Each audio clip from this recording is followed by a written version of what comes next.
अगर आप diabetic neuropathy, migraine problem, cervical issue, arthritis और नर्व रिलेटेड बीमारियों से परेशान हैं तो हम आपको ले आए हैं डॉक्टर आलम एंड एसोसिएट्स में, जहां इन तमाम बीमारियों के इलाज के साथ साथ दूसरी बीमारियों का इलाज भी होता है।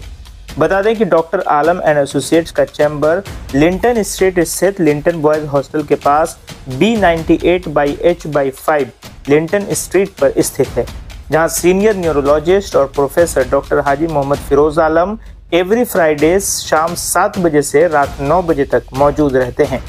वहीं इनके अलावा एसोसिएट न्यूरोलॉजिस्ट और consultant physician doctor Shireen Firoz और D ortho doctor Junaid Alam Monday to Thursday शाम 6 बजे से 8 बजे तक अवेलेबल रहते हैं। डॉक्टर शिरीन फिरोज ने बताया कि हम पेन मैनेजमेंट और स्ट्रोक पेशेंट को देखने के साथ साथ न्यूरोलॉजी और ऑर्थोपेडिक से रिलेटेड सभी इशू को देखते हैं और हम आवाम की खिदमत के लिए हर वक्त मौजूद हैं। आइए सुनते हैं।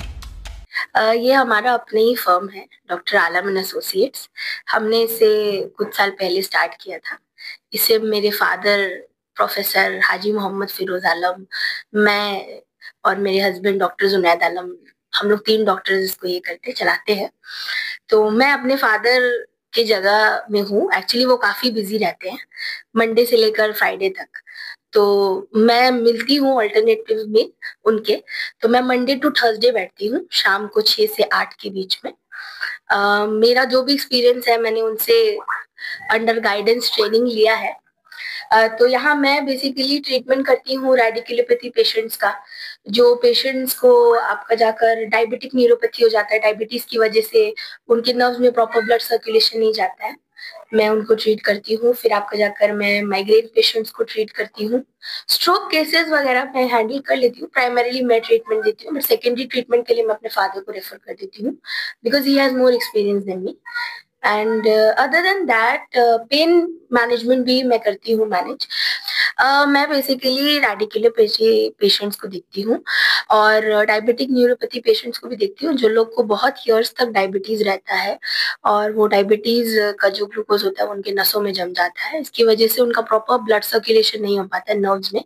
मैं उस टाइप के पेशेंट्स को भी देखती हूँ। मैं माइग्रेन के पेशेंट्स को भी देखती हूँ, जो कि आजकल माइग्रेन बहुत ज्यादा कॉमन है हमारे यंगस्टर्स में, हमारे मिडिल एज पीपल में। ओल्ड एज में तो खैर हो ही जाता है। एंड मैं प्राइमरीली स्ट्रोक पेशेंट्स को ट्रीट करती हूँ। सेकेंडरी के लिए मैं अपने फादर को रेफर कर देती हूँ। एंड हम लोग यहाँ पे पेन मैनेजमेंट भी करते हैं। जो पेशेंट्स को नीज में पेन रहता है या बैक में पेन रहता है और और different different types of problems, cervical spondylosis वगैरह रहता है, तो मैं इस सब टाइप के पेशेंट्स को ट्रीट करती हूँ। बेसिकली आजकल जो सबसे बड़ा मेजर इशू हो गया है वो 2 ही है। पहला है आपका ओबेसिटी, बहुत ज्यादा वजन। जो आपका वजन होता है ना, उसका प्रेशर सबसे ज्यादा घुटनों पर पड़ता है। तो आजकल लोगों को ज्यादा ऑस्टियोआर्थराइटिस या पेन हो जाता है घुटनों में, नसों में, पैरों में। तो अपना वेट को अगर लोग मैनेज रखेंगे तो शायद हम लोग इस तरह के इशू को ओवरकम कर सकते हैं। और दूसरा चीज है डायबिटीज, क्योंकि India capital to second position में आता है डायबिटीज में।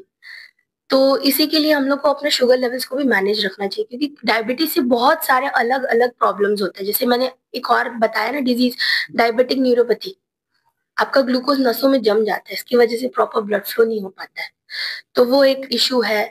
फिर सेकेंड डायबिटीज की वजह से क्या होता है, आपका किडनी इशू हो जाता है, जिसकी वजह से क्या है कि आजकल बहुत ज्यादा सीवियर केसेस में होने के बाद पेशेंट डायलिसिस में चला जाता है, फिर कुछ किया नहीं जा सकता है। तो ये 2 चीज है, अगर लोग उसको बहुत अच्छे से मैनेज रखेंगे, आपका ओबेसिटी और डायबिटीज, तो ये सब प्रॉब्लम्स जो है ओवरकम किया जा सकता है। थर्ड और मोस्ट इम्पॉर्टेंट चीज जो लोग अपने माइंड में रखे वो है हेल्दी ईटिंग हैबिट्स। अच्छा खाना खाना।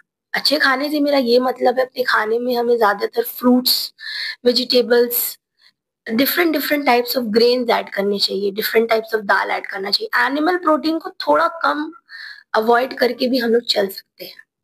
और तीसरा ये चीज है, क्योंकि ये चूंकि नर्व रिलेटेड टॉपिक है, तो सबसे इम्पोर्टेंट है हम विटामिन ई रिच फ्रूट्स खाएं, मतलब फूड्स खाएं बेसिकली, जो आपके सीड्स में आते हैं, आपका वो आलमंड्स में आता है, आपके different types of almond oil हो गए, सेसेमे ऑयल हो गए, ये सब चीज में आता है।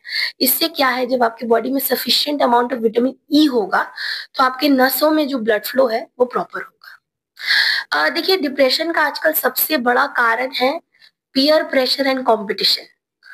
तो मेरी यही गुजारिश होगी यंगस्टर्स से कि आप खुद के प्रोग्रेस पे ज्यादा ध्यान दें, दूसरे के प्रोग्रेस पे ना ध्यान दें। आप ये समझिए कि आप लाइफ में कितने स्टेजेस में प्रोग्रेस करें, ना कि आप ये देखिए कि दूसरा कितना प्रोग्रेस कर रहा है। आप अपनी जर्नी से सीखिए, दूसरों की जर्नी से मत सीखिए। इससे क्या है, आप डिप्रेशन और एंजाइटी जैसे प्रॉब्लम से बचिएगा और वो करिए जो आपका मन चाहे, ना कि वो जो आपके फ्रेंड्स या कजन्स या आपके अक्वेंटेंस या कलीग्स कर रहे हैं। क्योंकि at the end of the day ये आपकी जर्नी है, इसमें कोई नहीं आएगा आपके साथ। मैं यही कहना चाहूंगी कि आपको अगर इस तरह का कोई इशू है, नर्व रिलेटेड या ब्रेन रिलेटेड या स्पाइन रिलेटेड, तो आप हमें यहाँ पे विजिट करें, क्योंकि हम यहाँ 3 डॉक्टर्स अवेलेबल हैं आपके हेल्प के लिए। एंड सेकेंडली ये है कि हम सब अलग अलग डेज में अवेलेबल। इट्स नॉट इम्पॉर्टेंट कि डॉक्टर आलम को ही दिखाना है, प्रोफेसर साहब को, तो आप फ्राइडे को आइएगा। मैं, मेरे हस्बैंड, हम लोग दोनों ही अवेलेबल है मंडे टू थर्सडे। सो बहुत करीब में I think we will be able to help you all if you are facing any issues nerve related specifically. हम लोग फुलवान से अंजुमन स्कूल के पास से, तो हम लोग उम्र जा रहे थे, उनसे पहले इसको दिखाए थे। ये बैठ के नमाज नहीं पढ़ सकती थी, चेयर में पढ़ती थी। अल्हम्दुलिल्लाह एक महीना दवा खाने के बाद ये उठ बैठ के नमाज पढ़ सक रही है। अभी डॉक्टर साहब क्या बोले? अभी बोले 3 महीना दवा चलेगा, तो इसी के लिए आज दूसरी महीना हम लोग आए हैं दवा लेने के। बस वही बात, आपको कितना बहुत आराम मिला है, मगर कल फिर थोड़ा सा दर्द होने लग गया है। हाँ, डॉक्टर साहब बोले ठीक है, घबराने का बात नहीं है, दवा दे रहे हैं, फिर उसे खाते रहना।